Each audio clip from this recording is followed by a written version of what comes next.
Hello, this is Dr. Paul Cottrell, and I'm going to be talking about Tucker at the World Government Summit in Dubai. This is shortly after his interview that he did with Putin. So the panel is asking him questions about why did he conduct the interview in certain ways and some of his perspectives on where the world's going and where the United States is going.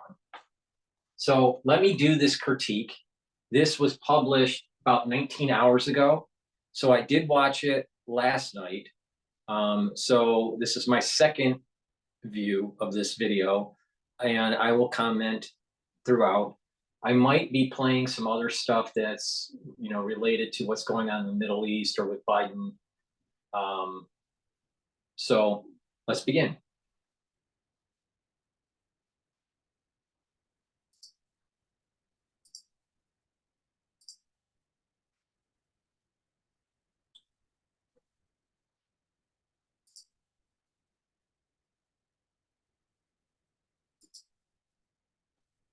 Technical problems, hold on.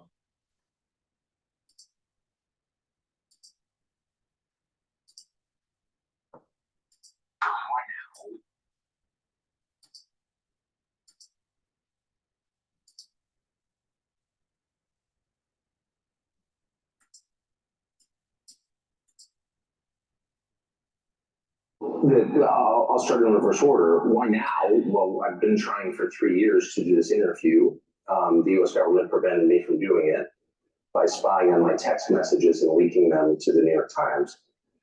And that spooked the Russian government into canceling the interview. So I've been trying to do this, but my country's intel services were working against me illegally, and that enraged me because I'm an American citizen. I'm 54, I pay my taxes, I obey the law.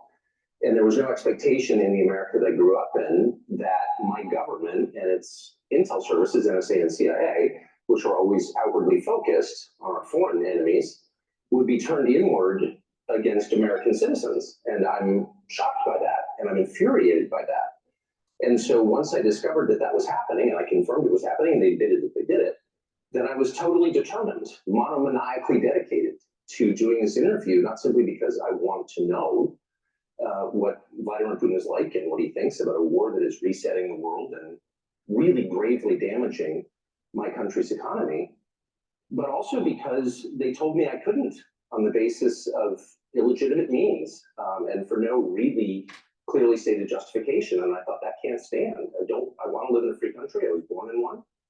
And I'm going to do whatever small thing I can do to maintain, this society that I love. You are known to be pro-Republican Party, right wing of the Republican Party. This is what they claim. They said first you've been a Democrat. That's not true.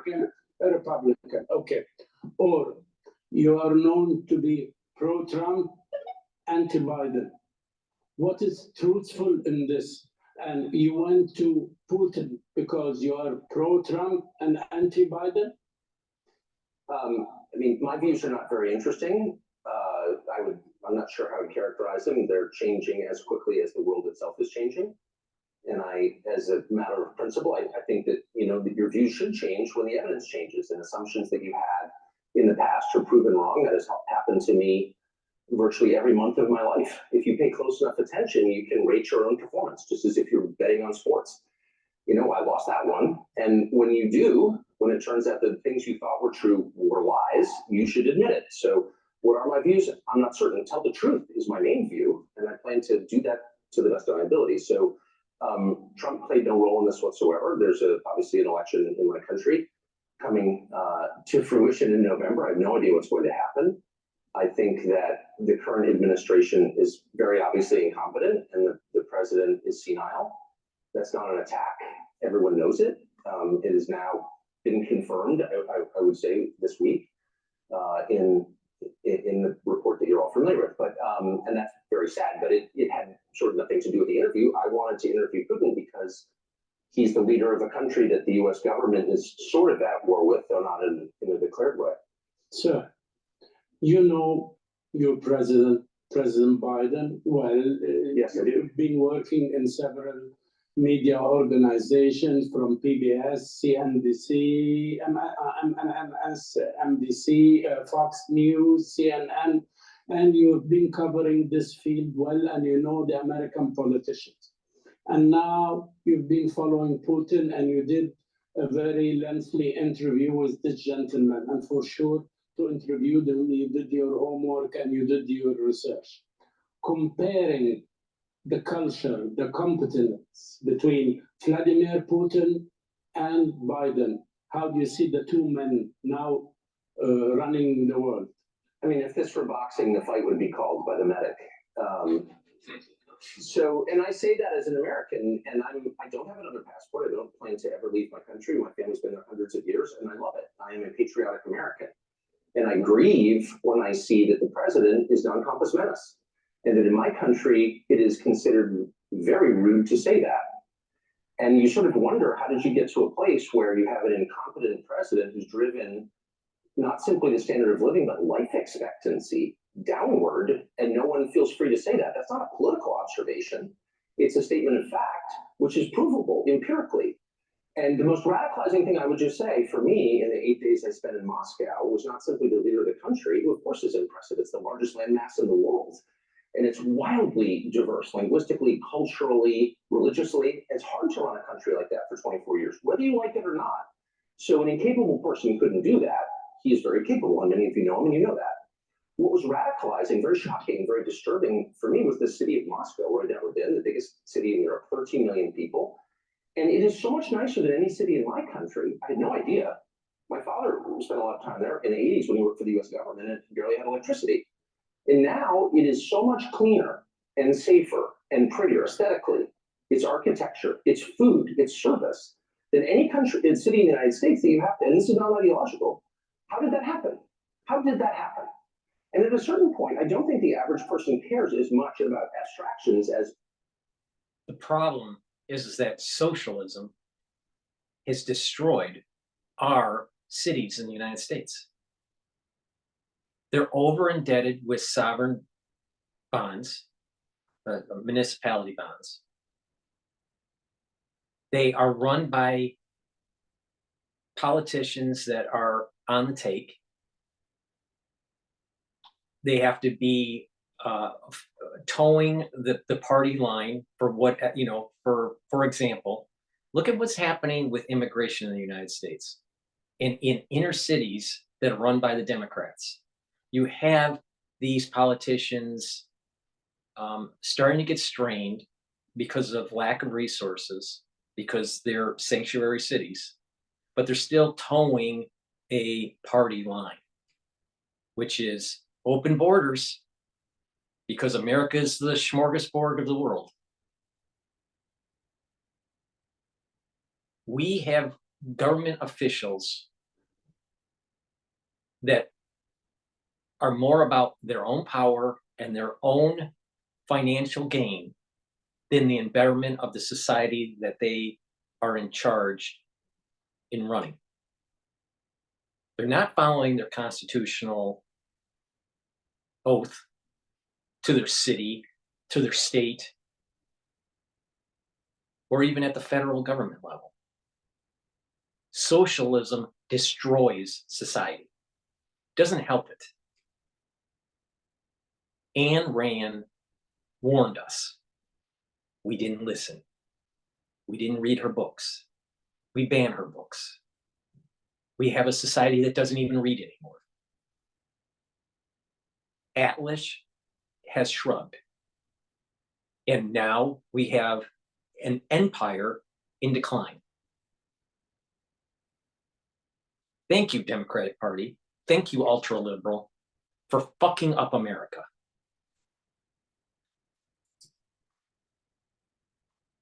The concrete reality of his life. And if you can't use your subway, for example, as many people are afraid to in New York City because it's too dangerous, you have to sort of wonder, like, isn't that the ultimate measure of leadership? Yeah, and that's exactly. True, by the way. Exactly. You got lawless people. And that lawlessness seems to be perpetuated by a certain type of ethnicity. We don't have to go into the details. All you have to do is just turn on the news and you'll know what I'm talking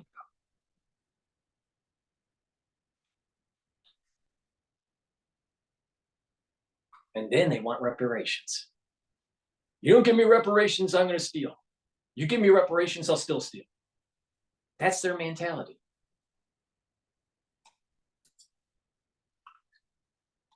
For an American to go to Moscow, I didn't know that, I've learned it this week, to Singapore, to Tokyo, to Dubai and Abu Dhabi.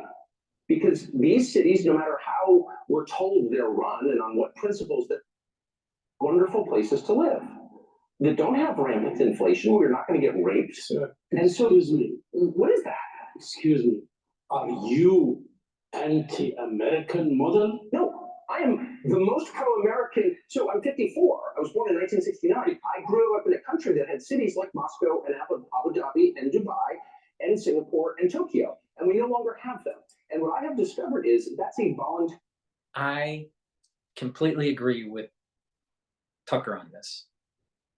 There was a sweet spot in the economy for people to get high-paying jobs in the 80s and the 90s, to be able to support their family, to be able to grow a business, to be able to be prosperous, to have that American dream.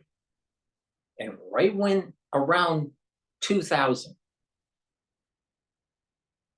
really you start seeing the change in around probably 98. But between 1998 to about 2000 to 2002, all right? So right before 9/11 and right after 9/11, that was slowly declining. And the ease for prosperity was reduced. There was still prosperity to be had, but it was the beginning of the decline. And then the over 20-year war in the Middle East that ate up over $5 trillion.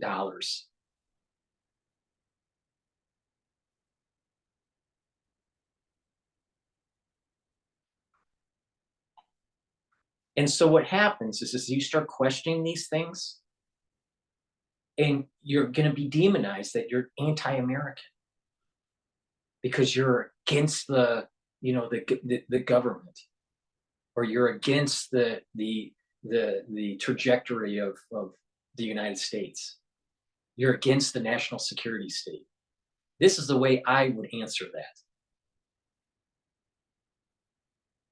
It questioning the issues of America, questioning the issues of your country, is not being unpatriotic. Actually, by trying to make it better is probably one of the most patriotic things that you can do. Now, there are many ways of doing it. Some of it is through teaching people. Some of it is going kinetic. Some of it is, peaceful means. Some of it is more violent means. But there are things that people can do to save their country and stop the country from devolving into lack of prosperity and loss of sovereignty. But you'll have people in the mainstream media or in certain circles that will say, you question the government, you must be anti-American. Or you question Biden, you must be a neo-Nazi. If you support Trump, you must be a neo-Nazi. That's how they're spinning it in the news. So what we really need to do is be more patriotic and question where the country is going and how to correct it. Try to do it peacefully. If not in peaceful means, then it'll have to be done in kinetic means if you really want to save the country.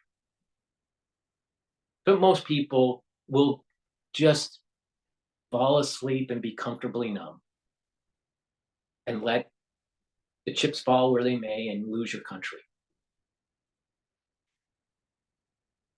Being against the government, being against the national security state is not being anti-American. It's actually being very pro-American.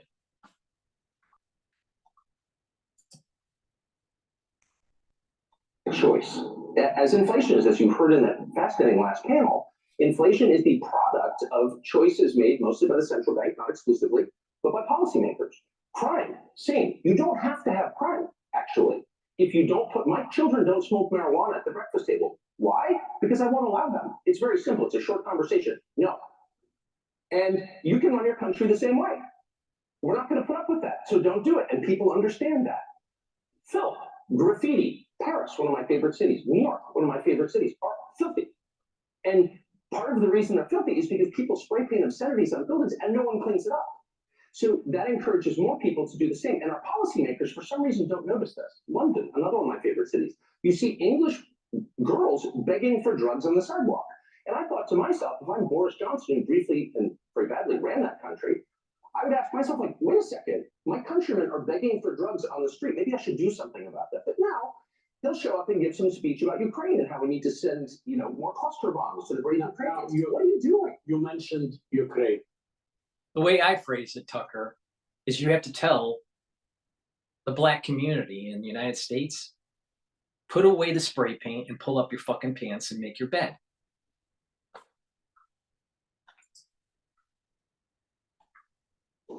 By talking to this gentleman, President Putin, for this lengthy interview, my question is, did you have coffee with him? Did you have any off-the-record discussion before the interview?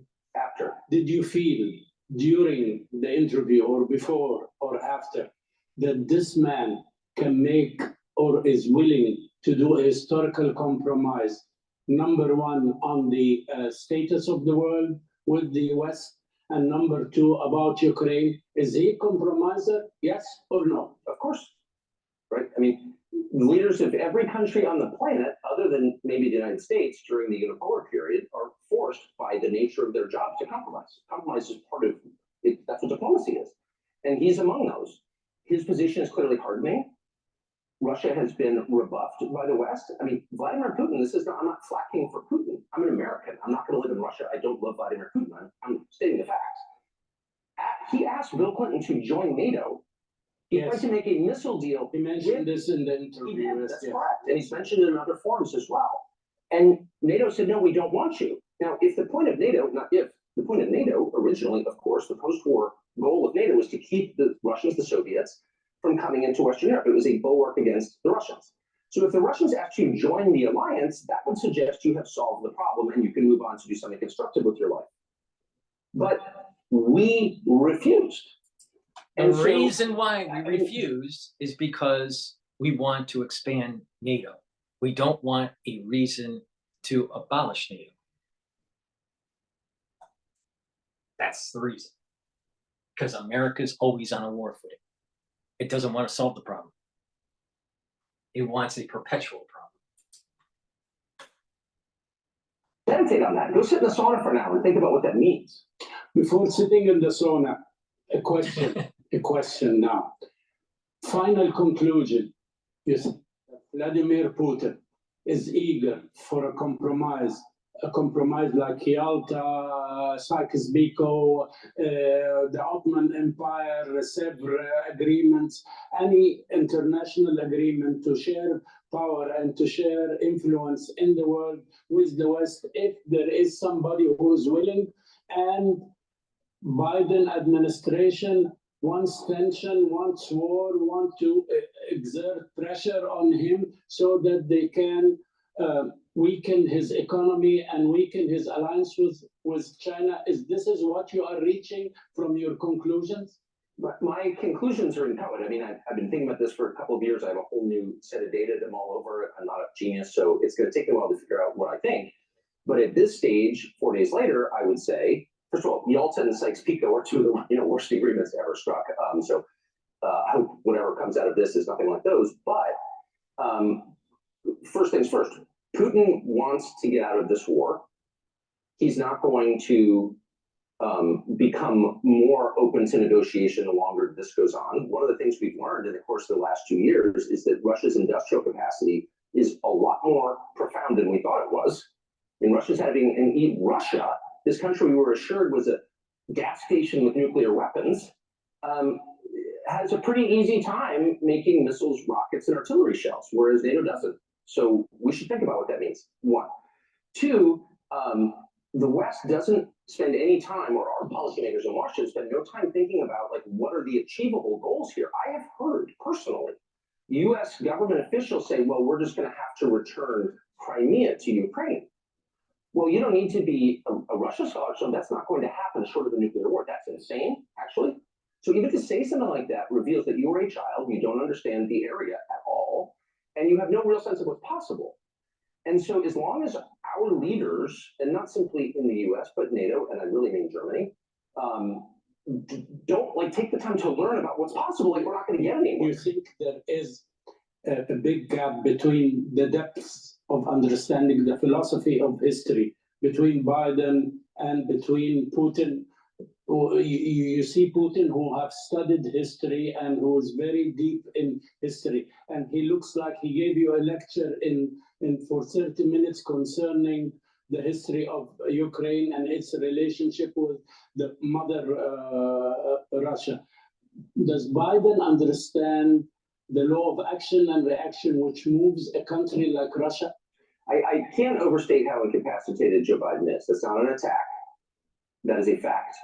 And anyone who tells you otherwise is lying. So these are not decisions Joe Biden is making. But there are capable people around Biden, and I know them. What they lack is any perspective at all. So a conversation with a US policymaker about the history of the region would begin and end with a conversation about, of course, Chamberlain and Churchill and Hitler, period. So the American policymaker historical template is tiny. In fact, there's only one. And it's a 2-year period in the late 1930s, and everything is based on that understanding of history and human nature. And that's insane. And so actually, American policymakers have convinced themselves that Vladimir Putin is going to take over Poland. And it is not a defense of Putin. I don't mean to defend Putin. I'm not a fan of Putin's, and I'm not a subject of Putin's. I'm an American. However, there's no evidence that Putin has any interest in expanding his borders. He's the largest country in the world, and it's very hard to run. They don't need natural resources. There's nothing in Poland he wants. There's nothing he will gain by taking Poland other than more trouble. If you're saying he's going to invade Poland, you don't know what you're talking about. Here is a point in the interview when you asked him, are you ready to invade Poland? Are you an expansionist power? Expansion, yes, in Poland. He said only if Poland launched a war, of course, on Russia. Okay? Ukraine did not launch a war on Russia, and he invaded Ukraine. Why you didn't follow up on this question? I started with that question, actually. But he treated me to 35 minutes of Catherine the Great. Okay. And the Rus. But no, the core question is, why did he move his forces into Eastern Ukraine? And I watched this from a distant vantage in the United States, and I watched the Vice President of the United States, Kamala Harris, go to the Munich Security Conference just days before that, in February of 2022, and say in a public forum, a press conference to Zelensky, the president of Ukraine, we want you to join NATO, which is another way of saying, it's a synonym for, we plan to put nuclear weapons on Russia. See, there's no debate for. Are you joking? Of course we did. And it just tells you how constipated and restricted and censored the US media landscape is. That I was the only one who said that. Well, wait a second. The purpose of diplomacy is to reach a peaceful, mutually one hopes beneficial conclusion to a crisis. So if you're showing up voluntarily at the Munich Security Conference and saying, hey, Zelensky, why don't you allow us to put nuclear weapons on Russia's border? You're cruising for a war because you know that's the red line. Because Putin has said that. And if you watch the interview, there are 5 pressure points that Putin discusses that during his administration as the Russian leader. 5 pressure points that happened over the years that led him to make the move that he made. And each one of those pressure points were instituted, conducted by the US, either through just policy through the White House or covert operations with the CIA. He goes in detail on what those 5 pressure points were. The United States government doesn't want to admit to its citizens that it was poking the bear over a 20-year period, 23-year period. And so when Russia actually gained some territory because of failed foreign policy by the US government, then they try to demonize Russia. Meanwhile, what we should have done was said we had a strategic failure of policy and that we need to readjust and normalize relations with Russia. And things would have been better and integrate Russia into the world economy instead of trying to have the sanctions and to demonize and create more pressure points. It was failed American policy. But the mainstream media wants you to believe that it was all Russia's fault. Now, that doesn't mean that Putin is in the right in taking land. I'm just saying that hearing it from the bear's mouth, Putin, he said that there were 5 pressure points that happened and he begged for integration and the US balked. These are facts. These aren't just opinions. The United States government wants you to think that it's only Russia's fault.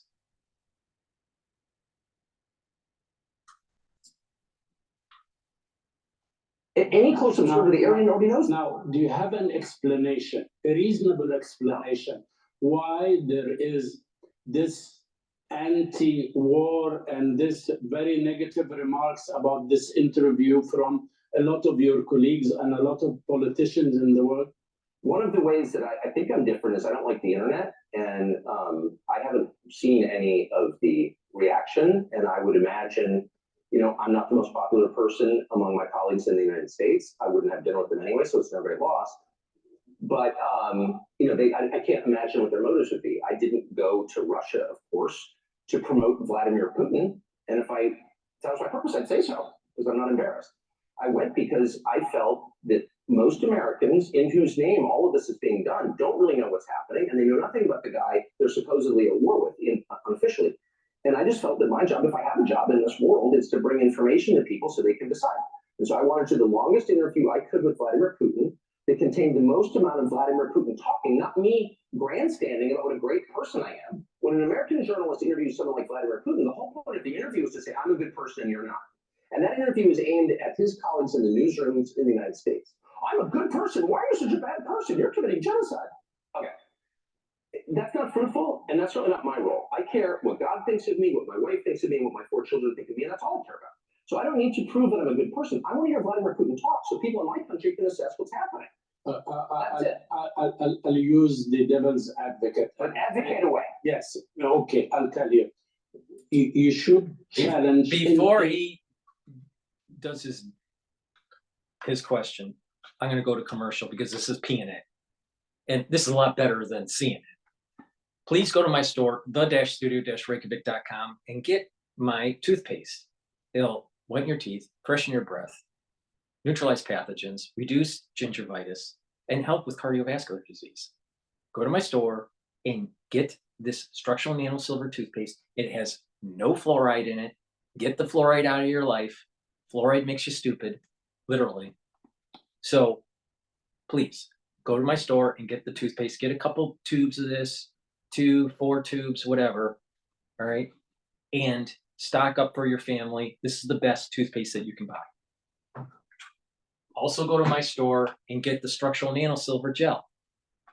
It will help to neutralize pathogens. It stays active for 5 hours on your skin. So you put it on your hands and it'll neutralize pathogens. You can put it around your mouth, around your nose, lightly coat your nostrils, around your ears, around your eyes, and it'll stay active. You can use it as a skincare product. You can put it on your skin at night before you go to bed and then exfoliate when you wake up. And you'll notice a difference in your skin health. We're going to be, you know, the United States just went through a big snowstorm, especially in New York, and, you know, people are going to get colds and sniffles and stuff like that.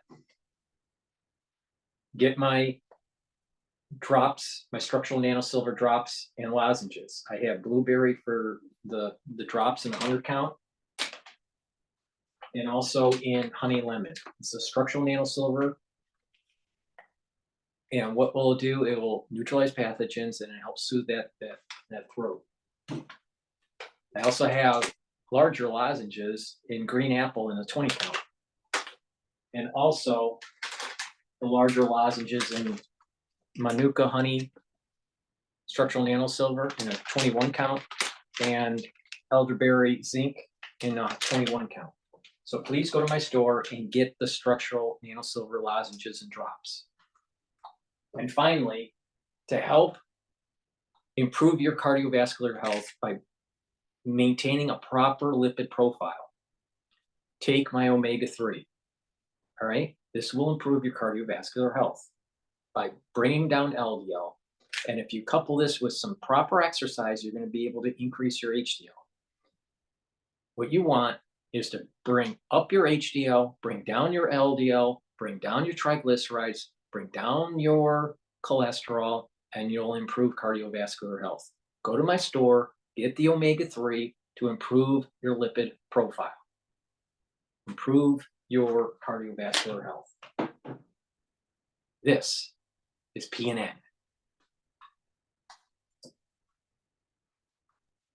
The rules of an interview, and you're a master in your business. It's not for me to give you a lecture about that, but you should challenge some ideas. For instance,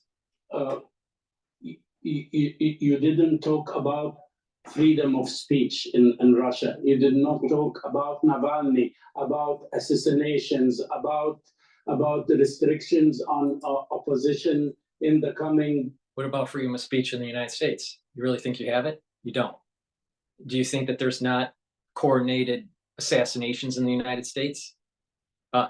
It does happen. We have a runaway national security state. You really think that you have true civil liberties?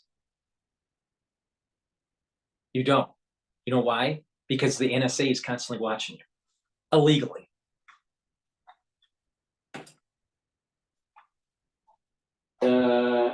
Elections. I didn't talk about the things that every other American media outlet talks about. Why? Yes, this because is my those point. are covered, and because I have spent my life talking to people who run countries in various countries and have concluded the following: that every leader kills people, including my leader. Every leader kills people. Some kill more than others. Leadership requires killing people. Sorry, that's why I would want to be a leader. That press restriction is universal in the United States. I know because I've lived it. Ask my phone. I've had a lot of jobs. And I've done this for 34 years, and I know how it works. And there's more censorship in Russia than there is in the United States, but there's a great deal in the United States. And so, at a certain point, it's like people can decide whether they think, what countries they think are better, what systems they think are better. I just want to know what he thinks. That was the whole point. Yes, I was very surprised about an inappropriate remark. I don't think it contains any of the what you can call jauntiness or niceties from Mrs. Clinton when she mentioned a phrase about you. I don't want to repeat it. Oh, you're not going to hurt my feelings, don't worry. Well, gentlemen, she called this gentleman, this honorable gentleman, that he is playing the role of a. You say it. I didn't see it. You didn't. She's a child. I don't listen to her. No. How's Libya doing? No. Okay. She said the useful idiot, and if you see the interview, that has nothing to do with this at all. He was trying to get a testimony about the world as Putin sees it, and this is exactly what we need to know, how this man thinks. Either you consider him an enemy, or you consider him a friend, or you consider him a dictator, but you should understand how the man thinks. Now, you put it better than I could. You just described my motive right there. Okay, sir. Now the question is, if this is that is that, as they say in the United States, and this is the power of media and the way the media is becoming very biased in a deep state like America. Where are we going in the model of democracy in the world? Media information in a free country is a counterbalance against entrenched power, not just government power, but the economic power, business. It was in my country constitutionally. It is designed to serve as a counterbalance to that. So if sources of information, media outlets align with entrenched power, then you have a powerless population, and it's totalitarian. And that is very quickly the direction the United States is headed. And I do think that technology abets this progression, and machine learning especially. And so it's a perilous moment if it, we're a democracy purportedly, and a prerequisite for democracy is information so that the electorate can make up its mind and decide who to choose. And so if you don't have access to information, you don't have democracy.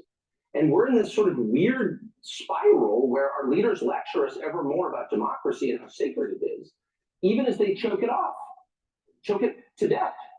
And so I think that people who provide information and bring facts to the public have a critical role to play. And right now it's difficult. I'm not facing any great, I don't mean to cast myself as a hero. I'm certainly not a hero at all. But most people make one terrible mistake when investing. They never sell. If all you ever do is buy and hope the market, hero at all. But I do think it's tougher and tougher to do that. And that means we have a greater obligation to do it. Sir, do you have an explanation till this moment, since the Gaza events took place, till now, nobody came out and said how on earth the United States of America is vetoing the stoppage of fire, how a country would veto not to continue war, how somebody is against stopping a war. The United States is, for this moment, is the most powerful country in the history of the world. So if you were to frame this in terms we're all familiar with, which are the most basic terms, the terms of the family, the United States would be dad, it would be the father. And the father's sacred obligation is to protect his family and to restore peace within his walls. So if I come home, I have 4 children, if I come home from work and 2 of my kids are fighting, what's the first thing I do? Even before I assess why they're fighting, before I gather the facts and know what's happening, So the fight. stop fighting. Yes. So if I come home and I have 2 kids fighting and I say, go, beat the crap out of them, I am evil. Because I violated the most basic duty of fatherhood, which is to bring peace, because I have the power. I'm the only one who can bring peace. And so if you see a nation with awesome power abetting war for its own sake, you have a leadership that has no moral authority, that is illegitimate. And I mean that too. And I'm not even referring to any specific region or conflict. I mean generally. And I would say in general terms, Tucker's right, especially with regions of the world where a Westphalian perspective would be the foundation for negotiations. The problem comes in is you don't have a Westphalian situation when it comes to Israel and its surrounding community, because it's thousands of years that is dealing with religion, not Westphalian constructs. And there needs to be an equilibrium that takes place. Now, one side, the Israelis, are moving towards the borders or wanting to move towards the borders of biblical time in the reboot of the temple. That means that the Dome of the Rock comes down. That means the borders of Israel expand. That means the Palestinians out of the West Bank and out of Jerusalem and into Gaza Strip. That means Israel moving into parts of Jordan and into Lebanon and into parts of Syria. That's what that means. And also parts of the Sinai Peninsula, which means into Egypt. The other side, the Palestinians, wants more land. The thing is, this is a battle between Esau and Jacob, going all the way back to biblical times. And Jacob has a claim through the covenant through the giving of the Torah, that line is the rightful owner, the inheritance from Abraham, and not Esau. And we're seeing the decline of Esau and the rising of Jacob.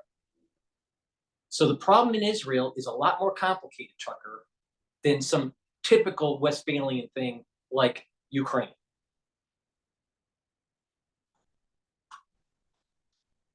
So Tucker is wrong on when it comes to the Middle East.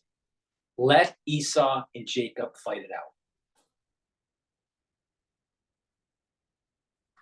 And by the way, it was predicted in the Bible that Esau will die by the sword. That deeply. And it's something that I try to express, and I'm often called a traitor for saying that. It's the opposite. I say that because I believe in the United States. I think it has been a morally superior country. And if we allow our leaders to use our power to spread destruction for its own sake, that is shameful. It's a binary, okay? It's a black and white. It's a 0 and a 1. You are either creating or you're destroying. You're improving or you're degrading. And that's how you know whether something is good or bad, whether it's virtuous or evil. If you just judge the fruits. By its fruits you will know it. And I'm very... Exactly, Tucker. Don't you think that if Jacob reached homeostasis in that region, that the fruits would be far sweeter than anything that Esau would produce? Just look at how Esau is governing Gaza and parts of the West Bank.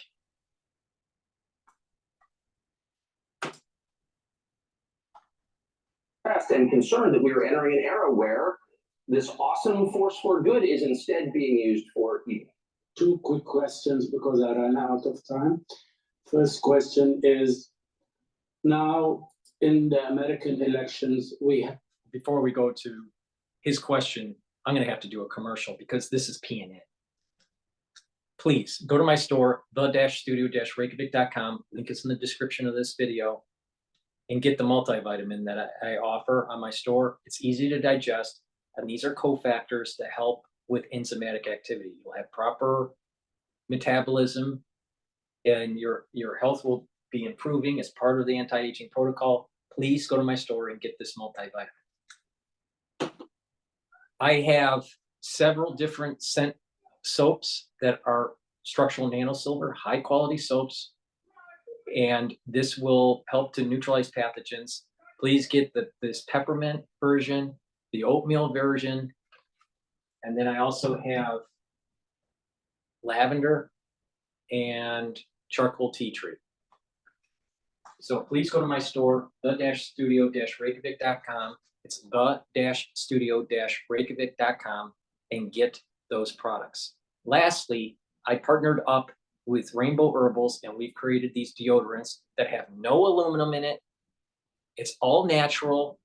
It's made from essential oils from the Himalayas. It's a very high quality deodorant that will help to detoxify your body. It's dual purpose. You use it every day. It's for males and females. I have it in citrus, and I also have it in peppermint, lavender, tea tree. So there's 2 versions. And you use this every day as a deodorant, and it'll help to detoxify your body. Please go to my store and get a couple bars of the deodorant. This is PNN. Where else are you going to get unfettered commentary about what the hell is going on? probabilities. Either it's Biden and Trump, or Biden and somebody else, not Trump, or no Biden and no Trump, and circumstances or fate get us 2 different people representing a Republican or Democrats. What do you think? Where are we going to reach coming 19th of November? Who will be running the show? I haven't, honestly, I have a defense idea. But I think there's volatility ahead in our political sphere. I mean, clearly there is, because I like you when you said, I don't have an idea. You have this courage of to say that you don't know. You were telling me this morning that one of the things which you like very much about here, our President Sheikh Mohammed bin Zayed, God bless him, when you ask him a question, if he doesn't have an answer, he tells me, actually, I don't know the answer of this question. I've never heard a leader of anything, whether it's a country or a company or a soccer team, ever in my life, in a life spent interviewing people.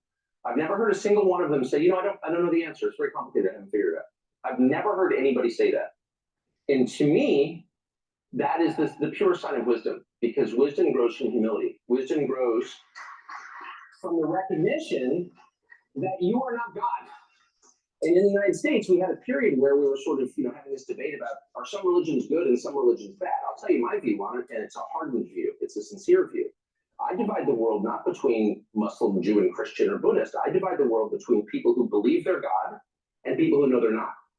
And the only people I trust are in the second category, because that is the beginning of wisdom. When you know you are not God, that you cannot affect every change that you want, you can't foresee the future, that you're not omnipotent, then you are much more likely to make good decisions, wise, humane decisions. By contrast, when you believe you have the power to shape the world and other people, as we were hearing this morning through biohacking, when you think you can create a better human being through technology, you're very dangerous, because you don't understand your own limits. And Exactly. And that's what I was seeing with the Singularity Institute by Kurzweil and his crowd that are transhumanists. These people that are developing artificial intelligence and robotics and generative AI, they are crazy. They are literally, they'll make a lot of money, but they are crazy. And crazy people need to be dealt with. There is an orchestrated effort to destroy humanism and promote this transhumanistic agenda. And the only way out of it is war. You're not going to be able to be a pacifist through this. You're either going to fight for humanity and destroy these technologies, or you're going to succumb to them.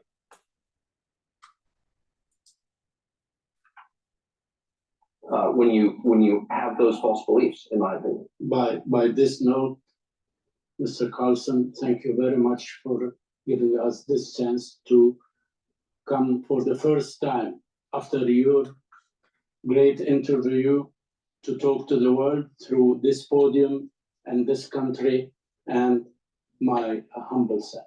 Thank you, sir. Thank you for having me. All right, so that was pretty good. Now, Tucker also did another video about something that is highly controversial that I can't talk about because it's about what happened in 2020, and I'll have a strike if I do that. But what I want to do is I want to play 2 hours ago. We're diverging, right? But I want to play something from Fox by General Keane. If you want the performance of stainless steel, the versatility of cast iron, and the convenience of non-stick, then you want Hexlab. There's Iranian-backed Houthi rebels firing 2 missiles at a cargo ship in the Red Sea en route to Iran, causing minor damage but no injuries there. This is believed to be the first time the Houthis have targeted an Iran-bound ship since launching its attack on international shipping. Reuters is reporting the ship targeted was managed by U.S. NASDAQ-listed Star Bulk Carriers. Joining me right now is Fox News senior strategic analyst. He is chairman of the Institute for the Study of War, General Jack Keane. General, always a pleasure. Thanks so much for being here this morning. Yeah, good morning, Maria. What is your reaction to this hit from the Houthis? Well, I think But before we ask General Keane for his reaction on the Houthis, General, I know you do a lot of studying, but why did you not win a war in your whole career, General? Why? I'll be firing on ships that are bringing corn out of Brazil into Iran, so they'll probably claim that It's not a mistake because they don't want to admit that they make mistakes. But look at the Houthi activities continuing. We haven't been able to stop it. We really need a sustained campaign to take away their capabilities, the rockets, the missiles, their command and control, their guidance systems. Take that in a regularly sustained campaign is really the issue here, as opposed to something that's more episodic. They have a finite number of rockets and missiles and systems. Also, the second thing that's very important is that we have to make certain we're very aggressive about the transshipment from Iran in terms of rockets and missiles and their supplies, in terms of military components, to be able to continue this function. The Houthis have literally shut down more than 50% of the traffic going through the Suez Canal and the Red Sea. I mean, that is a major victory on their part, and we've got to get after this. Yeah, it sure is. And that's why I'm worried that this is going to trigger inflation again, General, because the fact that these ships have to go around the Horn of Africa and make this journey so much longer is obviously costing more money in terms of fuel. And that may very well be passed on to the consumer. So I'm looking at this as an economic story as well. No, there's no doubt about it. Ever since the Houthi firing on ships and this problem with transportation through that region, I've noticed a pressure to move oil up in the futures market. And that will trickle into, other products because the cost of making things will go up. So inflation, it may be inflationary. I'll leave it to the economic experts what the impact is going to be for sure. Yeah. But yes, I mean, that is what they're trying to achieve. Mm-hmm. I mean, one of Iran's major objectives, they want to be the regional hegemon. They want to control the flow, particularly of oil out of the Persian Gulf. But they want to control the shipping as well. They want to have influence over that. That's what their domination is all about. And that's why the Houthis are playing Iran's hand, not just the Houthis' own interests here. Mm-hmm. It's Iran that is driving it. General, we do have breaking news right now. We want to show you these live pictures of the Senate because the Senate is passing the $95 billion aid package. It's going to mean money is going to Ukraine, Israel, and Taiwan. They've been at this all night, General, and the voting started at 5:15. It looks like the money will pass in the Senate, but we don't have any border security, which is, of course, what the Republicans have been pursuing. Your reaction to this aid package passing the Senate? Well, we got two major problems. Obviously, we have an open border that's been open now for years, and we've got to solve it at some point. And we also are trying to pass aid packages to Taiwan, Israel, and Ukraine. I'm certainly in favor of both of those things happening. This bill is only doing one of those. Mm-hmm. Look, we've got to get the funding to Ukraine. I mean, if Ukraine doesn't get the money, they're going to lose. Yeah. We got to make up our mind what kind of world we really want to live in. Do we want to really have the Iranians driving what's happening in the Middle East? Do we want to have Russia expanding beyond Ukraine? And we have to put considerably more forces into Europe as a result of that and spend a heck of a lot more money. You had over 20 years and over 5 trillion fucking American tax-paying dollars to get your fucking act in order. You failed.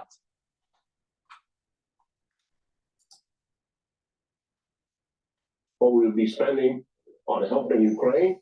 Is this really what we want? Where China, Russia, and Iran are calling the shots and we're on our heels? That's what we're heading towards if we walk away. It's weaken our empire if we keep on funding this. The worry over the impact and the implications of all these illegal migrants coming into the country is equally concerning.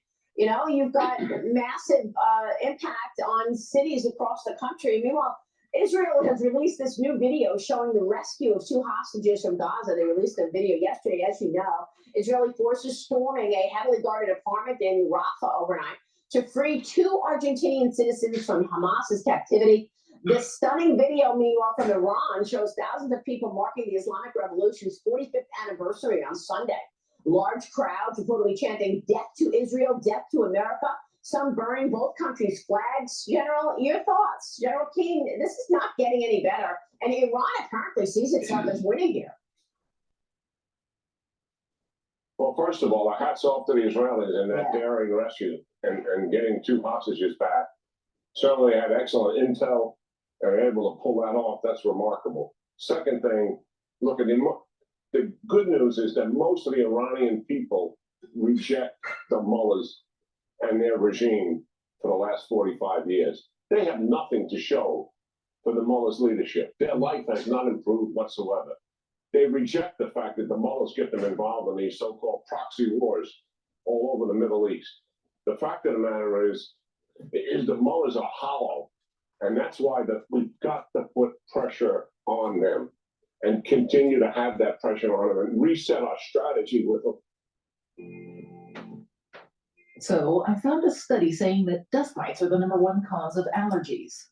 Okay, I bought an On them and reset our strategy with Iran. It is not right.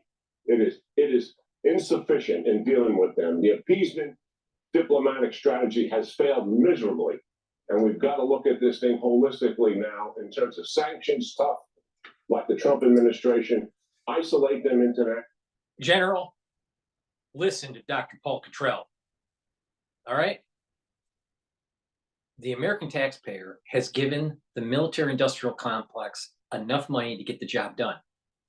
Take what's already been purchased and fucking get the job done. Don't ask for any more money. Light the fire of the turban of the Ayatollah. Make sure that their military cannot go nuclear and get the job done. And don't ask for a penny more. You already have everything you need. Get the job done. General. And by the way, General, that's a nice tie. And respond to this very aggressive proxy war that they're conducting by our own military aggression. Yeah, I don't know why we're not ramping it up right now. Maybe there's something we don't know, but the Pentagon is saying that Defense Secretary Lloyd Austin is expected to resume his normal duties today, General. He was readmitted to the hospital. He checked into critical care at Walter Reed National Medical Center on Sunday, as you know, for an emergency bladder issue. Here's what the Pentagon had to say about Austin's latest hospital stay yesterday. Watch. He's in good condition, according to his doctors. He will remain in the ICU ward for the duration of his stay in order to provide appropriate privacy and will continue to receive critical care support in order to closely monitor his progress. His current bladder issue is not expected to change his anticipated full recovery from cancer, and his prognosis for cancer remains excellent. The White House was informed that he was being taken to the hospital, so that happened before he actually departed to go to the hospital. Congressional notifications were made as well. General, of course, we're praying for Lloyd Austin. The notifications this go around with this ICU trip, I think he learned his lesson. The issue I have is that he should have never been given a second chance, and he should have been forced to resign. With that first issue that we had at the beginning of the year with him. Because the Pentagon doesn't think that you should know things, even though they keep on asking for more of your tax-paying dollars. Right, General? We wish him a very, very safe and speedy return, but he also was forced to scrap a trip to Brussels to take part in a Ukraine defense contract group gathering tomorrow. General, your thoughts on the implications of this? Well, they can handle that. I mean, his deputy will likely go, and Austin was the one that really started that whole initiative and bringing all the defense ministers together. Well, just broadly speaking, that he's unwell.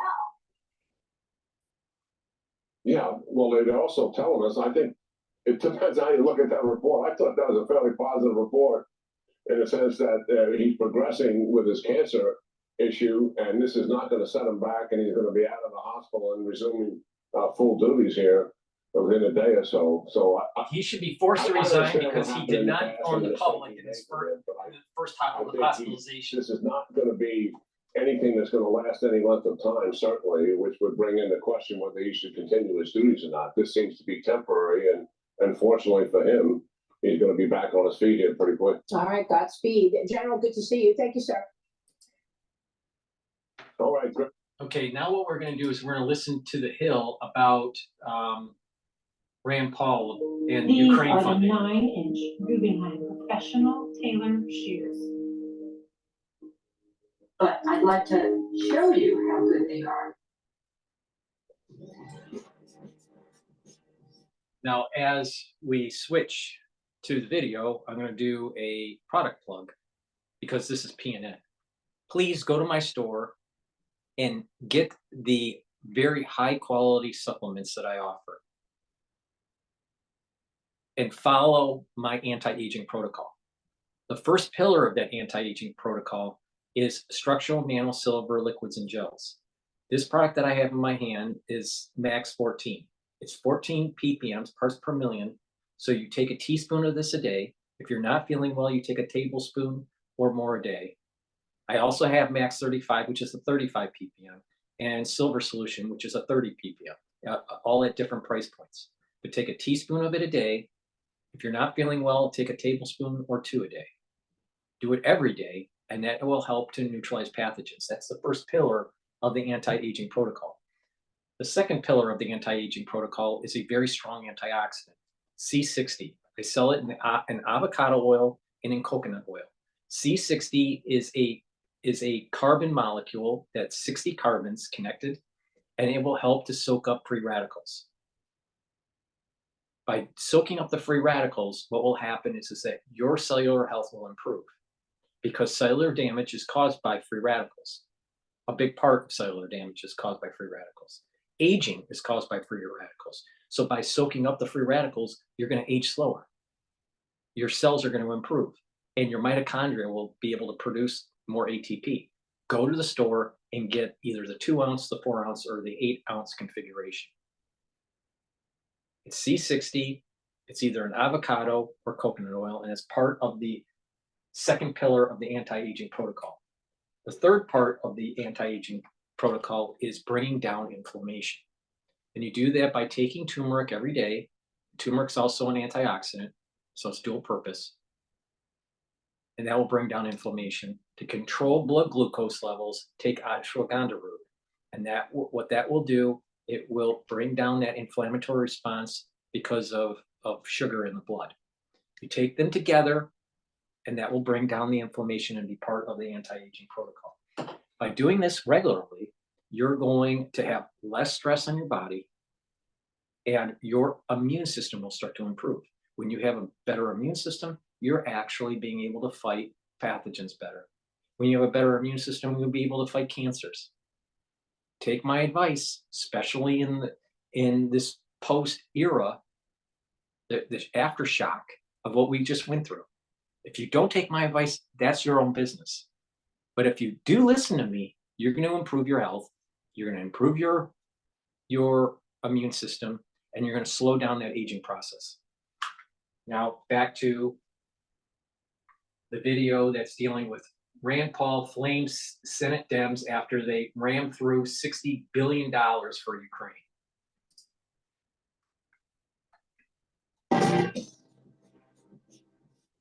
The Senate voted yesterday to advance more than $95 billion in funding to Ukraine on Sunday, though Republican opposition to the bill was fierce. Senator Rand Paul had some choice words for his colleagues. Take a look. Open the champagne, pop the cork. The Senate Democrat leader and the Republican leader are on the way to Kiev. They've got $60 billion they're bringing. I don't know if it'll be cash in pallets, but they're taking your money to Kiev. Now, they didn't have much time, really no time and no money to do anything about our border. We're being invaded. A liberal invasion's coming across our border. 800,000 people came illegally in the last month. And all they had time to do in the Senate was get the money, get the cash pallets, load the planes, get the champagne ready, and fly to Kiev. Senator J.D. Vance had a different objection to the legislation, arguing that the bill contains a Our representatives in Congress are slowly destroying our country. Thank you, ultra liberal. Thank you, Democrat, for destroying our country. If you have a neighbor, if you even have a family member that's a Democrat, you tell them personally, thank you for destroying the country because your policies are an absolute failure.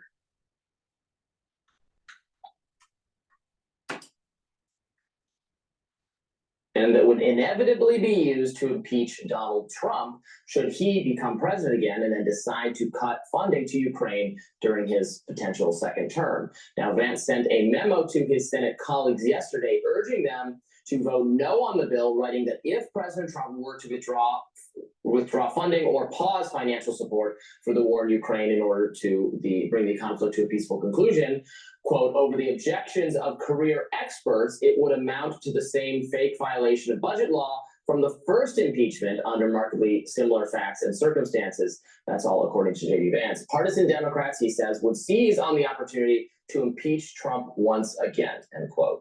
Now, former GOP hope. Think about that. Step back and think about what Congress just did or is trying to do. Reduce the power of the White House to make decisions and to be nimble in changing dynamics in the world. And that if you go against this policy, then you must be a traitor. The globalists want the war. And if you put in a president that is anti-globalist, we're going to impeach you because the electorate must not know what they're doing. The voter must not know anything. The voter must not know what really needs to happen in this world because the puppet masters know all. Thank you, Democrat, for fucking the country up.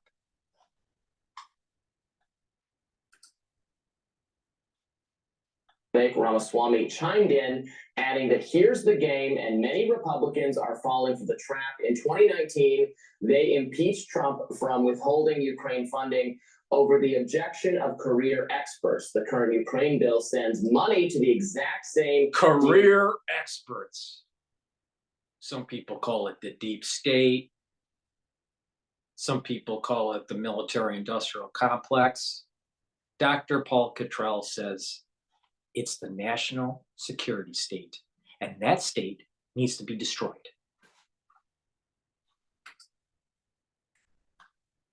And the same, quote, career experts will support spending it if Trump tries to pause that funding to negotiate an end to the Ukraine war. They'll use this toxic funding bill as leverage to impeach him. Again, shame on every Republican who votes for this bill. They'll be responsible for the outcome when it happens. But Zelensky should maybe wait a minute before celebrating, as the bill appears to be DOA in the House. Speaker Mike Johnson has already said he will not take up the bill in the House of Representatives until border security is addressed. In a statement released yesterday. What's her name? Brianna, I know that you're an ultra liberal, but why don't you stop reading a teleprompter and actually say that this policy is antithetical to the separations of the different branches of government? Oh, by the way, you went to Harvard twice and have a law degree. Bitch. Johnson wrote, quote, House Republicans were crystal clear from the very beginning of discussions that any so-called national security supplemental legislation must recognize that national security begins at our own border. That is what the American people demand and deserve. Now, in the absence of having received any single border policy change from the Senate, the House will have to continue to work its own will on these important matters. Now, of course, that is very rich, given the Republican opposition to this very conservative. Teleprompt Brianna. Let's see the wisdom of a Harvard law degree. Restrictive border security bill that was put forward by Democrats precisely because they were so desperate to pass all of this foreign aid. But here we are. It's like a win-win-win. a win. We didn't pass that border bill, which I was not super enthusiastic about for a variety of reasons. B, we didn't, we're not, they're opposing all this funding for foreign wars that I absolutely oppose. And C, they made the Democrats look like fools. So it's great. It's racking up W's. What's odd is that there's something that progressives often say when justifying why they are not as successful as insurgents on the right.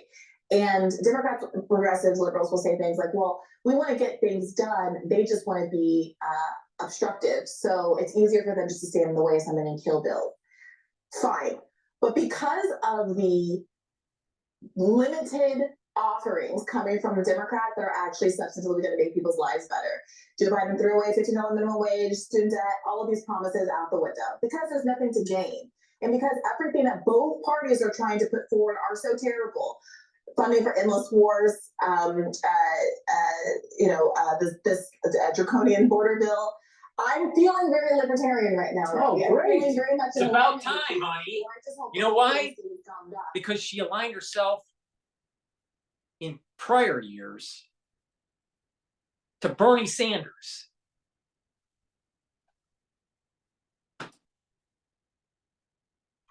Until we have some change, some substantial change. I sensed us getting along much better. It's about time. We were both in terrible moods. Maybe it's because she has a red sweater on now. This is still not good for the American public. I mean, Joe Biden is out here crowing about inflation numbers being down, and that is true. But in these core areas, the core areas that frankly drive inflation, generally speaking, of housing, food costs, insurance, and health insurance and education, prices are still sky high. So yes, it is true that if you looked at one of those, remember when Biden was putting out this fourth. Rena, sit down and listen. Unless you have deflation, prices are going to stay sky high. And it's going to take a long time, if ever, where people's purchasing parity is going to be the same as pre-inflationary Yellen and Biden era. And then you add in the decoupling of AI into the job market and that decoupling of labor and capital that I've been talking about. And you're going to have instability, structural unemployment. The unemployment numbers are relatively low right now. Why? Because they're playing around with the data. So you see the headline number as being low, 3.7, 3.8, 3.6. But there's a structural, an emergent behavior that is happening because of AI. And when that decoupling happens, Miss have a law degree, you're never going to have parity, purchasing parity in the pre-Biden era, from the pre-Biden era. So the only way we're going to have this to fix is that it has to go in a deflationary situation.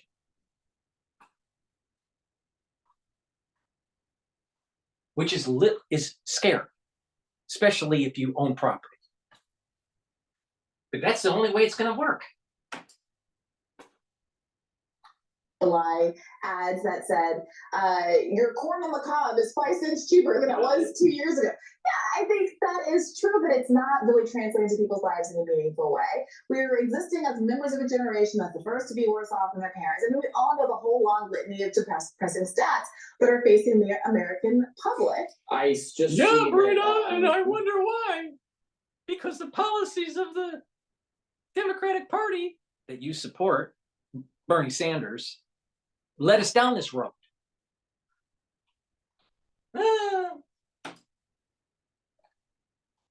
Romney has called the $96 billion foreign aid package the most important vote we will ever take as U.S. senators. That's the most important vote, is to continue funding a doomed military effort And that's not my subjective opinion that it's doomed. That is the opinion of our own military intelligence advisors. That is the opinion of Zelensky's top general, Zelensky.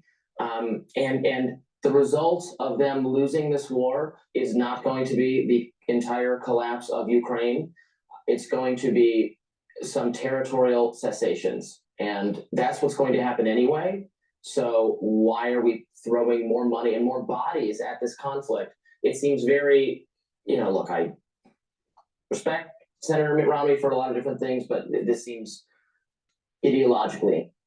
Mitt Romney became senator to try to deep six Trump. He's a deep state player. Back to me. And to be clear, it's what's going to happen because it has been clear from day one that Russia's a nuclear power. America does not want to engage, and there are limits to how much we're actually going to be able to support Ukraine, and Ukraine is never going to beat Russia. So those are the pieces that have been on the board since day one, which is why America has an enormous amount of blood and responsibility on its hands for having 40 negotiations in a month or so immediately after the conflict emerged. It's worth noting that there were two Democrats/independents that did not vote for this funding bill in the Senate. Bernie Sanders and Jeff Merkley were the only Democrats, and obviously Bernie's an independent, to not vote for this funding, which again would also ban funding for UNRWA as Gazans face a incredible humanitarian crisis. Right. Well, we will continue to follow that, see if any legislation makes it out of this conference. Just remember, she's a Bernie supporter. And he is a borderline communist.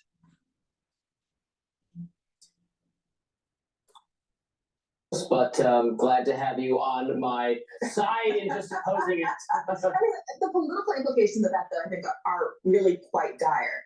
I mentioned this point before, and the more time goes by, the more I come to believe it's a really good one. But the absence of a primary has not only had the effect of ensuring that Joe Biden is the nominee in all likelihood, unless there's some pretty big change-ups happening here at the end, but that there is no affirmative vision for the Democratic Party. I saw people start to tweet things like, when are we getting Biden's platform? 4 years ago, people made fun of Donald Trump for not actually having a platform. He had like a paragraph that he posted to his website at the same time that Elizabeth Warren was throwing out wealth taxes and Green New Deals, and Bernie was doing the same, and Kamala Harris had her weird roundabout version of healthcare, and everyone was competing for a marketplace of ideas in this packed Democratic primary. And it was something that Democrats looked down at their nose at Republicans for not having an affirmative vision for the country. I think they were right to make that critique. And now look. That's a very good point. I was seeing some speculation that just their thinking was that they have this mindset that Hillary Clinton was damaged in 2016 from having participated in an actually competitive primary with Bernie Sanders, which isn't true at all. That's not what She was damaged by her own general election campaign, which ignored what turned out to be what were predicted to be, and then turned out to be the pivotal states, which she didn't bother to campaign in. So bad. Well, we'll see where the. All right, now what we're gonna do is We believe in going the extra mile to make sure that our boots will last for years to come. Every pair of Thursday boots are handcrafted by skilled artisans in a time-consuming. Okay, so what we're gonna do is another Hill video. And this is dealing with Biden feeds media with events about Bibi, doling out cash for Israel's genocide. All right, so we're gonna get some real biased reporting here. But before we do that, because I know my coverage may disrupt your calcium absorption, please go to my store, the-studio-reykjavik.com, and get your vitamin D3. It'll help with calcium absorption, but better yet, it helps with gene expression so your cells work properly. And if they get infected, they can go through apoptosis. So please go get my multivitamin from my store, the D3, at the-studio-reykjavik.com. And there's a lot of people out there that have brain fog, especially if they vote Democrat. Go to my store, the-studio-reykjavik.com, and get my Clarity Factor. It stops brain fog. But not only that, you take this every day, and you're going to start to have that better dendritic connection because you're having your neurotransmitters firing. You're going to be able to concentrate better. I take this twice a day. I take it in the morning and the mid-afternoon. Some people just take it once a day, but take it every day, and you're going to be able to maintain mental acuity. Go to my store and get the Clarity Factor. It's the-studio-reykjavik.com. Link is in the description.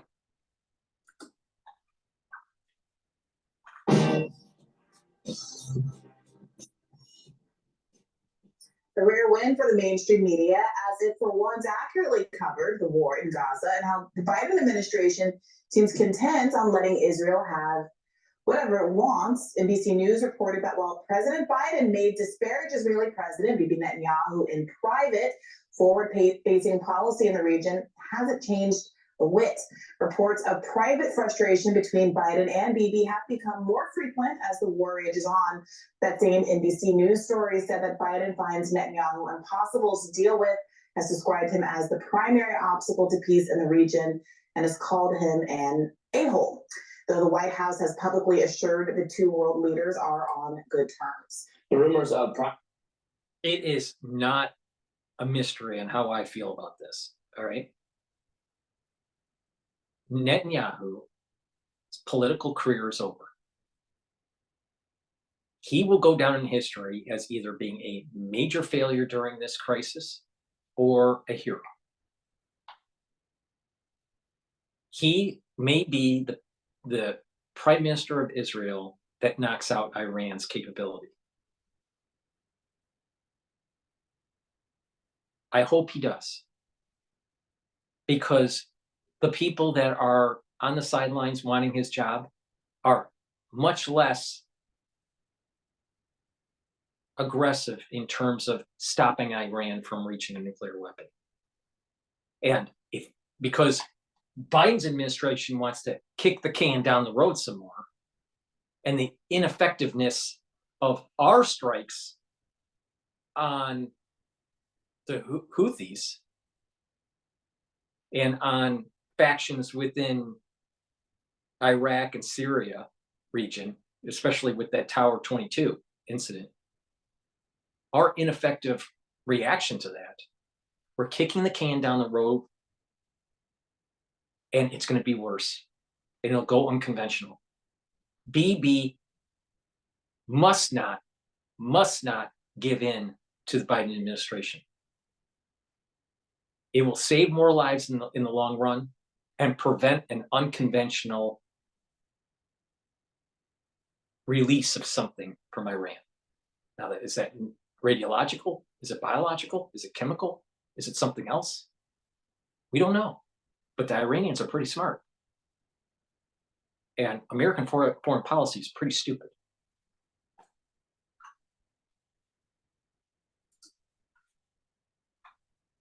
Frustrations with Bibi come as journalists ask what exactly the Biden administration is doing when it comes to leveraging its assistance to Israel, to which the administration replies, not much. Take a look. Well, what levers have you used? So we have used diplomatic levers. The secretary has. That means the secretary and the president and you and Kirby and whoever else standing up and saying, wagging your finger and saying that that's not really leverage. We have engaged with them on at a multitude of levels at this administration, and as I you look at the list that we just went through with Humera, we have seen them take steps at our urging that have had real tangible impact, but they have not been enough. But what levers have you actually? I think that when the United States of America stands up and says something publicly, it matters. If you say so. Whatever levers the U.S. government is using certainly is not legislative. The Senate voted 66 yeas to 33 nays to advance a bill banning UNRWA funding while making an exception for Israel funding. And see, my observation when watching these talking heads and teleprompt readers, they make an erroneous comparison between what's going on in Ukraine and what's going on in Israel. It's this whole Westphalian logic concept. In Ukraine, these talking heads and many others want to stop Putin. All right. And, help Ukraine out. But some talking heads, especially if it's a balanced panel, will say stop the funding in Ukraine. All right. And then they want to stop the funding or stop the help by the United States with the Israelis and slow down the war in the Middle East. But the thing is that Ukraine issue and the Israel issue are two different issues. And they can't use the same diplomatic strategy. One is biblical. One goes thousands and thousands of years and was written down that it was going to go down this way. So there was a warning thousands of years ago that there was going to be a fight between Jacob and Esau. All right. And then what's going on in Ukraine? I take the stance that we should stop the funding in Ukraine and reach homeostasis with Russia and try to normalize relations. Putin doesn't have much more time as president of Russia, even though they're going through an election process. He's getting up there in age, right? He doesn't have that much time left. He has more time than Biden, obviously. But when it comes to the Palestinians and the Israeli conflict, or the Israeli-Hamas war, this is a change in regional dynamics, where there's going to be an alignment between Jacob and Ishmael working together to get rid of Esau. Now, in modern terms, that means the Saudis, the Jordanians, are going to be working with the Israelis to get rid of the Palestinians.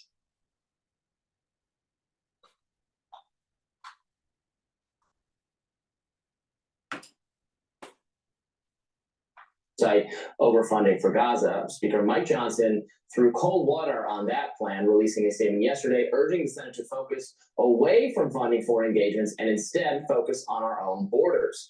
Johnson wrote, quote, House Republicans were crystal clear from the very beginning of discussions that any so-called national security supplemental legislation must recognize that national security begins at our own border. It is what the American people demand and deserve. Now, in the absence of having received any single border policy change from the Senate, the House will have to continue to work its own will on these important.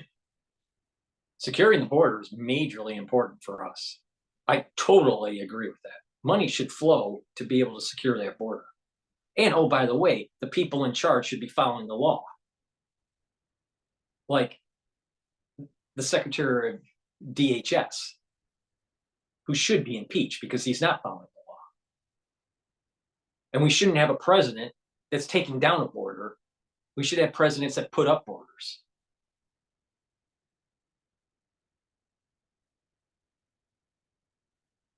But there is a problem that is happening with the ones that gravitate to that line of thinking. And that is they're monolithic.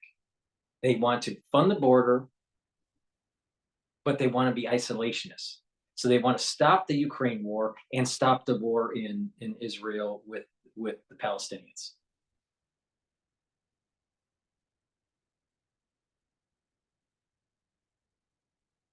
The war that's going on in Ukraine is not metaphysical. It's territorial. And oh, by the way, it's almost gangster because it happened because the CIA kept on poking the bear for 20 years. What's going on in Israel, that's metaphysical. And we're being judged because of the ultra-liberal society that we have. So you stop the war in the Middle East with Palestine and with the Palestinians with the Israelis, and you try to prevent Israel from knocking out Hezbollah, Hamas, and Iran, then you're going to be judged. And don't be surprised that your empire starts to crumble from within. Because we already have the fracture signs, the loss of religion in American society, the loss of the family unit, and the loss of country, the loss of this idea of having a strong affinity to country, God, and family. Because the ultra-liberal group wants to destroy your country, wants to make everyone non-religious, if not flat out atheist, usher in transhumanism,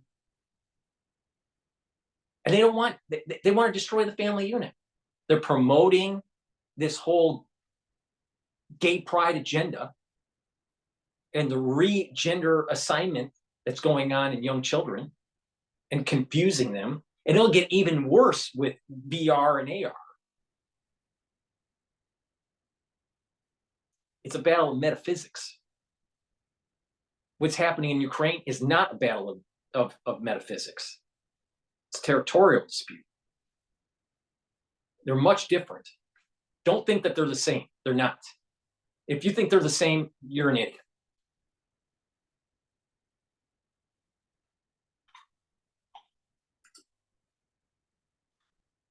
Matters. Yeah, so look, on one level, Johnson is full of malarkey. He just shut down the border deal of his dreams, and now they're just doing all this posturing because they think they've all of it said very explicitly it doesn't help Trump in this election. Right, they're using the border as an excuse to prevent funding for foreign wars. Would you agree with that policy? I'm happy. On the perfectly happy. What I was going to say on the flip side of that is that. Listen, Robbie, some wars need to be fought. Being an isolationist during World War II probably would have led to all of Europe being run by the Nazis. Bobby. Some wars are meant to be fought.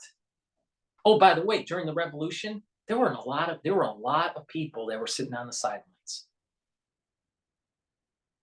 because they were afraid that the Patriots would lose and that if they were siding with Washington, that the king would hunt them down. So they played the sideline. They didn't want to get involved. They want to be a pacifist. Some wars are definitely worth fighting for. Many wars in the contemporary context are not worth fighting for. But it's too simple to say stop funding wars in general. That's too simple of a concept. You need to look at a little bit more of the nuance, Robbie. And, oh, by the way, the decline of the Roman Empire because of ultra-liberal policy. We're being judged. Everyone's getting cursed, as I've been saying. And the ones that pick the right policy, God, country, and family, are going to be blessed. Ones that want to be pacifists, ones that think that they're one-man island, you're not going to fare too well.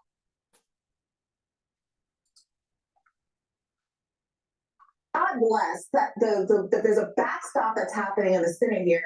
There are all Machiavellian political reasons that's preventing an enormous amount of aid going out the door to a country that we have to remember the ICJ just decided was plausibly committing a genocide.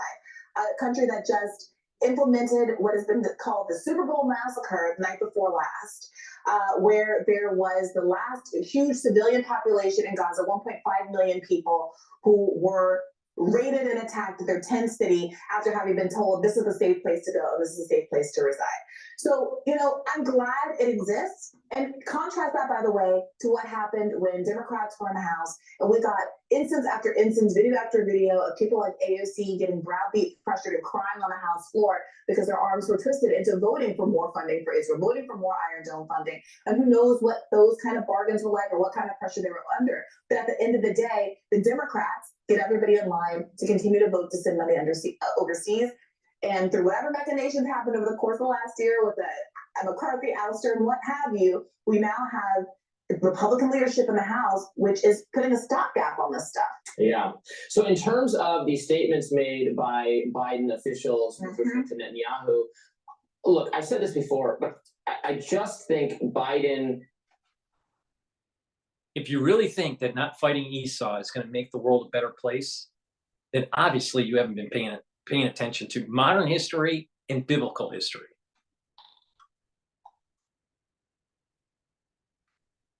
But she's pushing for reparations because America should be apologetic for everything. Making himself look so weak, yes, is landing in this uncanny valley of just the worst of all worlds. We could just say, we agree with what Israel's doing, or we don't like it, but we think it's necessary and we support it and we're funding it because we think this is tied to our own national security interests. They could make that claim. I wouldn't agree with that, but they could make that claim. Or they could say, well, we would have liked to support Israel, but what they're doing has gone far beyond the pale, and Netanyahu is difficult to work with, and he's taking us for a ride, and we're not going to fund it. Sorry. Or we could have my position, which is, what they're doing is really their business, and the U.S. shouldn't be involved in every conflict all over the globe, and we're not going to fund it because it's not in our own national security interest. Good luck to you. But what they're doing is saying, we don't really agree with what they're doing, but we're powerless to stop it. Here's more money. Yeah, who is that, please? Yeah, what's especially perverse about this is that 27,000 plus people have already been killed, right? So remember, we got to this place through, I forgot to this place, we had multiple instances of spokespeople standing at a podium just like that telling us, well, that Israel has a right to self-defense. Israel has just experienced the biggest loss of Jewish life since the Holocaust. Israel is our ally. Israel has a right to self-defense. And it was clear as day to any reasonable observer who understands the history of the region and the pattern of Israel's excessive retaliation to attacks that we were. Really, Brina? What about the warning for 3,000 years that Esau is a fucking animal? You think that the world is going to be a safer place aligning with Esau? You really think so? Really think so? Huh? Don't think so. Very quickly get to a place where nothing that Israel was doing could be characterized as self-defense. Knowing that that was going to come, the Biden administration should have put some guardrails on it that, look, I would have recommended none of this be allowed, right? But even if you're from a position of the Biden administration where you're going to say, I'm going to let them get their. It's not about national defense anymore in that region. It's about setting in motion a new era. And that's an era that's not Esau. That's an era of Ishmael and Jacob and its alignment. But she's so focused on the contemporary history.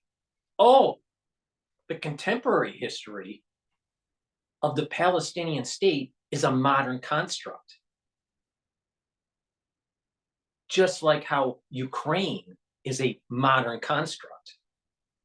And let's think about that. Ukraine as a modern construct was kind of like this trying to create a buffer and a stabilization country within that region in the European theater.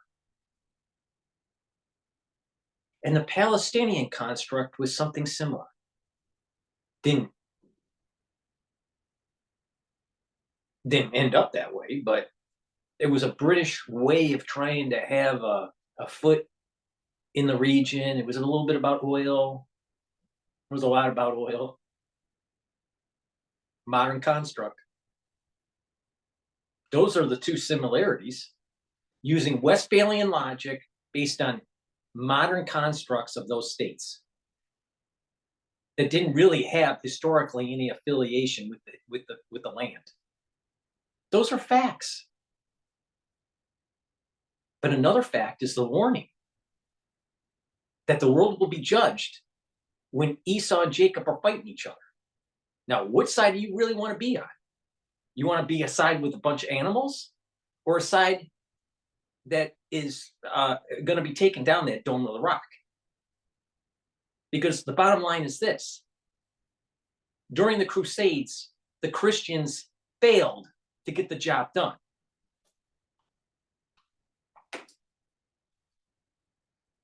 An eye for an eye, pound of flesh, or whatever biblical metaphor you want to use, to say, we're going to cut this off at, you get 3 weeks, you get a month, you get 5,000 deaths, you get 10,000 deaths. You got to keep your civilian to Hamas kill ratios within the.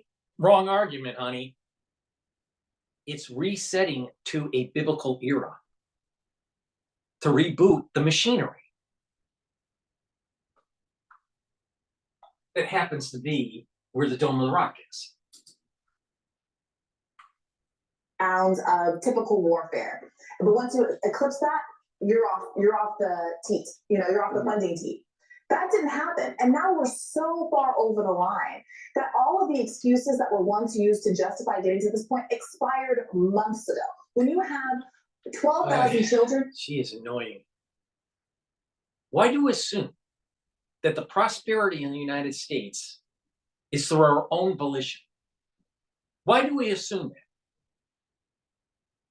Perhaps the United States was given a blessing because of certain, worth ethic and affiliation of family and God. And we're being tested. And if we pick the wrong path, perhaps that prosperity goes away. Because I have a feeling that when a society isn't gravitating to God, country, and family, they're not as productive. They're not as stable. They don't have a blessing. Be wise. Pick the right path. Because you really think Esau is going to be on your side when they build the caliphate? I think that through modern history, that would not bode well for Western society. Look at the invasion that's happening in Europe and how it's destabilizing Germany, France, and the UK. You still think Esau is going to be on your side, ultra liberal?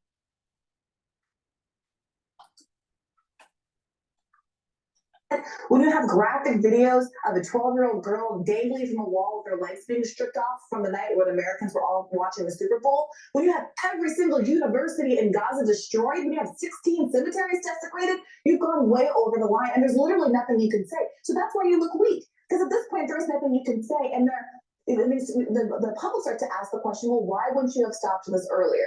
And why is the most you can do is to put out these statements to the press to try to make it look as though there's this moral gap. Because it's not Westphalian, honey. It's biblical. It's metaphysical. It's Kabbalistic.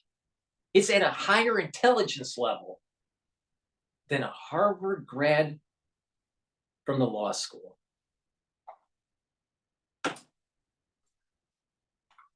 Between you and BB, I'm telling him behind the scenes, I'd really prefer that he not, without using any of the levers at your actual disposal to prevent him from dropping the bombs, which literally have the English names of American manufacturers on the bottom of them. And this is someone we're ostensibly close with, that we've been described as the key U.S. ally in the Middle East.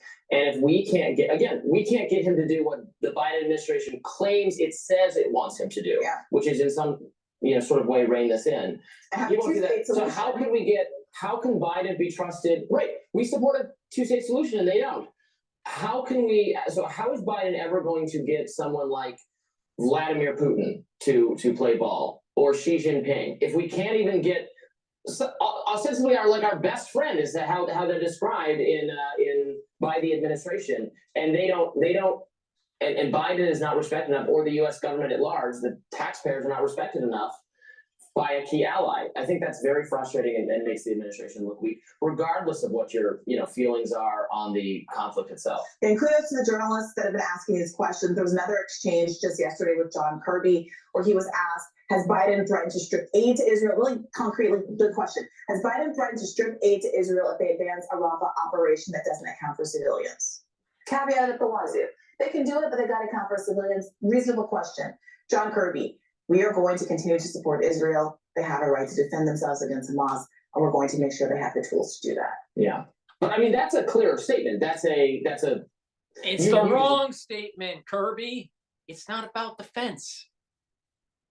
It's about ushering in a new era. Let Jacob and Esau battle it out. I'm pretty sure that the world will be more at peace afterwards. That statement, obviously, but that, you know, if they consistently take the position that we support Israel, we are on Israel's side, and Israel can continue doing whatever is necessary to defeat Hamas, and Hamas is not defeated, so this will continue until Hamas is defeated, that at least makes some internal sense. But then when they undermine their own position by saying, but Netanyahu is privately an a-hole, and we actually don't want him to continue until Hamas is defeated, we want him to stop at some time short of that because the too many casualties are making people in our own Democratic coalition upset with us, and it's imperiling my reelection, and like that's the part where I'm like, okay, well then you just look kind of incompetent. Right. Well, it's not. Well, Biden is incompetent. Biden is incompetent, Bobby. Get it straight. All right. Now, if you're using the argument that Israel's killing too many people in Gaza, what about the argument kicking the can down the road where unconventional warfare from Iran leads to millions and millions of deaths through a nuclear detonation? Who's then at fault, Bobby? The whole idea is to solve this problem before Iran has a nuclear capability. So it's not just about Palestine. It's about knocking out Hezbollah, Hamas, and Iran. So are we going to be philosophically consistent, Bobby? Do you want to kick the can down the road where there's more death and destruction? And oh, by the way, it'll cost more American taxpayer dollars? Well, when you look at the net present value of a decision here, Bobby, it's better to not get them out now. Dumbass. Here, the issue is that half of U.S. adults think that Israel has gone too far, and big majorities believe that there should be a ceasefire. That's Biden's concern, not what little. Half of the country is Democrat. Half are Republican. Half are stupid. Half have at least some moral compass.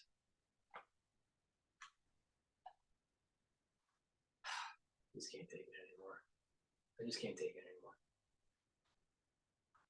Please, if you are entertained in what I have to say and get informed, please make sure you subscribe to all my channels. I have 3 YouTube channels. I am censored, so please subscribe to all 3 of those channels and watch those premieres. Also subscribe to Brighteon, Bitchute, and Rumble. Those are my safe harbors. Please go to my store, the-studio-reykjavik.com, and get the great products, the very high quality supplements that I offer at the-studio-reykjavik.com. Link is in the description. Please donate. You can donate through Stripe, PayPal, and Buy Me a Coffee. Those links are on my website at the very bottom of the homepage. Links are also in the description of this video. Please subscribe to my Patreon account so you would be able to help support my work. But if you purchase the higher tier membership, you will have access to my classes on pulmonology. Go to my store, sign up for the classes if you would like to get full access to the PDFs and to the lectures.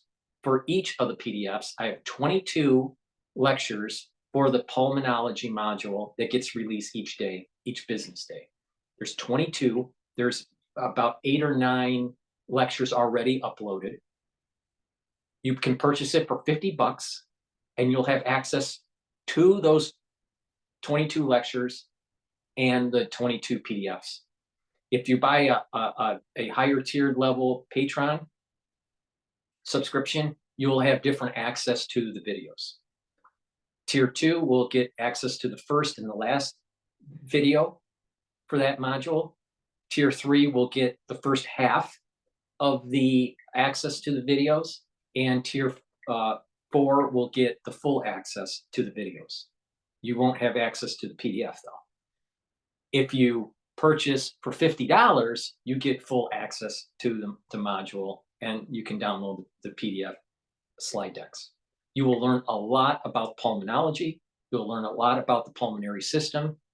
And the whole idea is for you to become a citizen scientist and get informed. Thank you for supporting my work. Thank you for listening. Thank you for the ones that are listening on X. And thank you for the ones that are watching through the various channels. Have a nice day.